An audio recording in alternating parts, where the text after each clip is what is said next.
Gracias por continuar con nosotros y esta mañana usted sea bienvenido a nuestro segmento Bienestar Emocional. El tema de esta mañana es el miedo al coronavirus, las claves que nosotros debemos de tener en cuenta para evitar tener ese miedo y no vernos afectados de manera emocional. Esta mañana me acompaña el licenciado Roberto Ordóñez. Él nos va a estar hablando con respecto a cuáles son esas claves que nosotros debemos de tomar en cuenta. Buenos días, licenciado, ¿cómo está? Qué gusto tenerlo esta mañana por acá. Buenos días, mucho gusto, Reina. Abrazos a todos hasta sus hogares. Hablar del miedo al coronavirus es importante. Hay muchas personas de que tienen este pánico desde que empezó lo de la pandemia, porque realmente se sienten un poco, ¿cómo le podría decir? Se sienten mal por el hecho de que piensan de que de alguna manera se van a contagiar con el virus y tienen ese pánico de salir, el pánico de tener cerca a muchas personas, porque una de las cosas que han estado pidiendo la Organización Mundial de la Salud es el aislamiento. Pero ¿por qué tener tanto miedo? ¿Qué es lo que nosotros debemos de hacer para disminuir la ansiedad con respecto a este tema? Ok, mira, vamos a hacer dos conceptos importantes. El primer concepto es el concepto de crisis. Estamos en una crisis de salud sistémica, que engloba todo lo que es, valga la redundancia, sistema: economía, salud mental, salud física, educación, todo. Esto genera crisis. La crisis va a causar una sensación de alarma, de alerta, de temor en la población. La gente, en medio de una crisis, el ser humano, lo que va a disparar es el instinto de sobrevivencia. Lo que quieren es sobrevivir ante la crisis. Y este instinto de sobrevivencia, lo primero que impulsa, la primera emoción que se dispara, es la emoción del miedo. Y valga lo importante acá, el miedo no es una emoción negativa, es simplemente una emoción que nos prepara para huir, para escondernos, para enfrentarnos o también, inclusive para enfrentar la situación. Entonces, generamos miedo frente a la crisis para poder enfrentar lo que está pasando de alguna manera. Es como un escudo protector. Ok, yo tengo el miedo y de esta manera pues yo voy a evitar cualquier tipo de consecuencias que puedan acercarse a mi persona, ¿no? Exactamente, el hecho es una emoción. Un ejemplo, exacto, vos vas caminando en la noche y te encontrás que para llegar a tu casa hay un atajo, pero está oscuro. Este atajo puede ser de 1 cuadra y está oscuro y tenés un camino de 4 cuadras. Preferís caminar las 4 cuadras con luz que la cuadra que está oscura. ¿Por qué? Porque te dio miedo y ese miedo te hace prudente, hace que tengas prudencia para no pasar por un sitio donde puede haber riesgo, donde puedes correr un peligro. Que no es malo que de alguna manera puedan sentir esta sensación, porque tenés como que esa manera de resguardarte. Ok, yo tengo miedo, así que voy a seguir todas las medidas necesarias. Pero ¿qué pasa? Cuando ya nosotros ya nos pasamos del límite del miedo, o sea, dentro de lo normal, cómo yo estoy actuando, qué es lo que estoy haciendo o qué estoy reflejando yo a las otras personas, es muy importante siempre tomarlo en cuenta, porque le voy a poner un ejemplo bastante claro.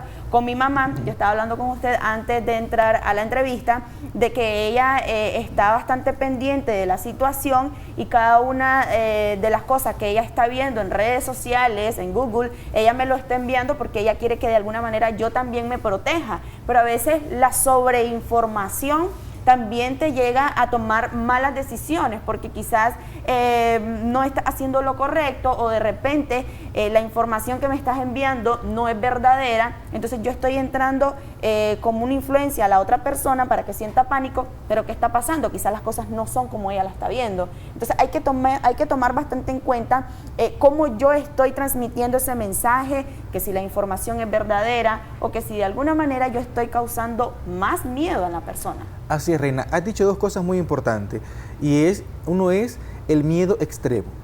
Cualquier emoción, cuando se lleva a un polo, cuando se extrema, esta emoción va a generar resultados negativos, consecuencias no necesarias, no gratas para nosotros. Entonces, cuando el miedo se lleva al extremo, el miedo, 1, nos va a paralizar, y 2, nos va a llevar a ver las cosas más críticas, más grandes de lo que realmente son. Entonces, el miedo me paraliza, el miedo me llena de ansiedad, el miedo ahora ya no me prepara para el peligro, ahora mi peligro es el miedo, porque ya lo extremé. ¿Y cómo alimentamos este miedo? Con lo segundo que has dicho. La sobreinformación o la mala información van a alimentar mi miedo. ¿Qué es mala información? Lo que nosotros llamamos fake news, es decir, noticias falsas, noticias de mentira, que nos llaman de que fulanito se enfermó, que Juan se murió, que hay un hecatombe en China, que en China está volviendo. Entonces, todas esas noticias falsas nos van a alarmar. Y número dos, la sobreinformación. Porque también, y es lo que estamos haciendo diferentes organizaciones de psicología en el mundo, estamos creando manuales para decirle a los medios de comunicación cuál es la mejor manera también de informar. Exacto. ¿Por qué? Porque así como la sobreinformación y la mala información es dañina para aumentar mi miedo, la buena información disminuye mi miedo. ¿Y cuál es la buena información? Por ejemplo, estamos observando de que cómo se desarrolla el virus. Un ejemplo, de 1 millón de personas con el COVID, han muerto, un ejemplo, ¿verdad? Para no manejar datos específicos, 122.000 personas. Equivale más o menos como al, según los datos de la OMS, el 7.5% de los contagiados con COVID muere. Pero el 33,4% de los contagiados con COVID logran salir de la crisis. Y hay otro porcentaje que no ha muerto y que está ahí con el COVID, pero que está sobreviviendo después de largo tiempo. Es decir, enfocar que la letalidad, aunque es letal, no es totalmente letal. Esta información me ayuda a reducir el miedo. Las medidas preventivas me ayudan a reducir el miedo. Es decir, tomar en cuenta las noticias positivas para reducir mi temor es también muy importante. Creo también que con respecto a lo que usted acaba de mencionar, las estadísticas al inicio acá en nuestro país eran las estadísticas eran bastante pocas las personas contagiadas. Entonces no teníamos como que ese miedo de lo que iba a pasar. Ok, solamente hay 2 casos confirmados. No creo que en comparación con los otros países a nosotros nos vaya a hacer algo porque solamente hay 2 personas. Pero yo creo que a medida de que va aumentando el caso en las personas que están con COVID-19, yo creo que la alarma es mucho mayor, porque yo estoy viendo que las personas ya se están contagiando aún más. Entonces, ¿qué tengo que hacer? Y ahora sí, entonces ya como veo que la gente se está contagiando, debo de tomar todas las precauciones. Entonces, sí, aquí es donde viene también el miedo. Sí, Reina, es que también hay otra cosa muy importante, y aparte del polo de la sobreinformación, está el otro polo que es la desinformación.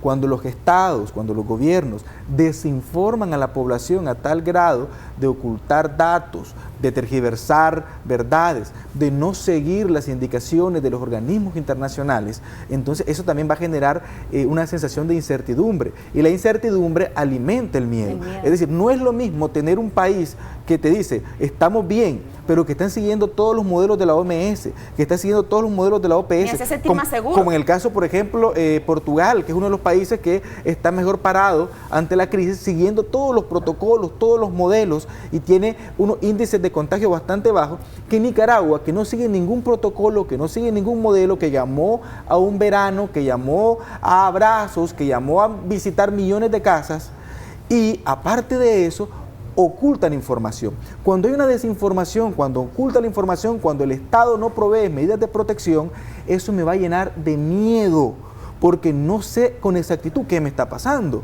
Es decir, yo no sé si yo soy portador del COVID y te lo puedo pasar, o si vos sos portadora del COVID y se convertís en una bala para llevarme a mi casa, porque hay desinformación, porque no están aplicando los test ni siquiera en los centros de salud. Es decir, una niña llegó enferma al centro de salud y no le aplicaron el test de COVID. Entonces, esto genera miedo cuando hay una desinformación. Por eso es importante también que el Estado tome las medidas necesarias de seguridad para que la población se sienta con menos temor.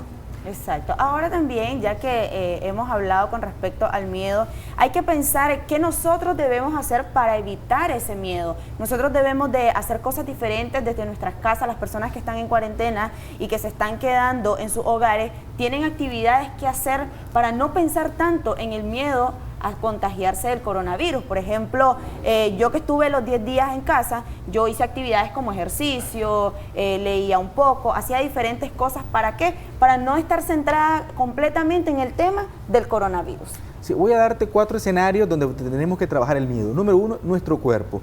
El miedo se aloja en el cuerpo y alojado en el cuerpo va a causar sensaciones como malestares estomacales, dolores de espalda, síntomas diarreicos, problemas de dolor de cabeza, problemas menstruales. Entonces, para que el miedo no entre en mi cuerpo, voy a sacarlo a través del ejercicio. Exacto. El ejercicio es muy bueno, puede ser aeróbic, puede ser zumba, también. La meditación, ejercicios de relajación, cualquier tipo de ejercicio que vaya hacia el cuerpo. Número 2, la sobreinformación y la mala información alimenta mi miedo. Voy a informarme lo necesario. Número 3, mis redes de contacto. Tengo que tener redes de apoyo positivo, pero si dentro de mis redes de apoyo hay gente que se llena de ansiedad, que me está monitoreando, que me está calculando, que está muerto de pánico, hombre, por favor, vamos a cortar un poquito esa red porque no es de apoyo, es una red de contagio, es una red contaminadora de miedo. Entonces, si ella no me hace caso, si esta persona no entiende y sigue promoviéndome el miedo, entonces mejor voy a cortarla de ella para no alimentar mi miedo. Crear una red de apoyo positiva y no una red de apoyo negativa. Y en cuanto a la otro factor que causa miedo, que es la ansiedad de futuro por la situación económica, es importante llenarme de pensamientos positivos, llenarme de pensamientos de fe. Y hay un dicho que dice, cuando el pescador no sale al mar, prepara sus redes. Entonces yo tengo que comenzar a trabajar en mi estrategia que me puede ayudar a generar recursos una vez que pase la pandemia y que tenga que enfrentarme a la recesión global. Crear estrategias, crear recursos. Y el quinto punto, que también es muy importante, que hemos estado hablando psicólogos, fíjate que inclusive psicólogos ateos han estado mencionando, agarrar, tomar nuestra espiritualidad, la religión, los líderes religiosos, nuestros líderes guías espirituales y que nos alimenten de fe, es muy importante. Es muy importante que ellos nos llenen de realidad, pero también de fe, sabiendo que hay un versículo que dice, a los que aman a Dios, a los que son llamados conforme a su propósito, todas las cosas le ayudan a bien. Es decir, no es que te va a ir bien en todo, reina, sino que aún las cosas malas te van a ayudar a ser mejor. Exacto, me gusta ese texto bíblico, ya mi papá muchas veces me lo ha leído. También vamos a hablar del rechazo.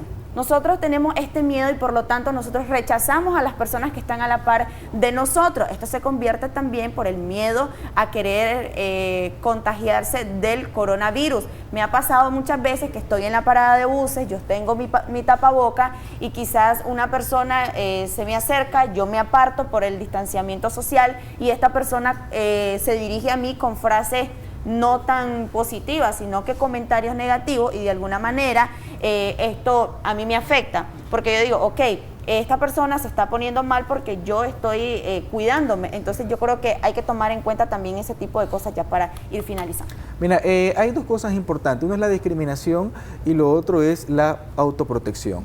Las personas que se molestan porque vos estás tomando tus medidas de precaución, creo que son personas que no son tolerantes y que no están caídos en la realidad. Mira, estamos a una distancia de 1,5 metros vos y yo en este momento y yo no me siento discriminado y te aseguro que vos tampoco te sentís discriminada. Son medidas de seguridad.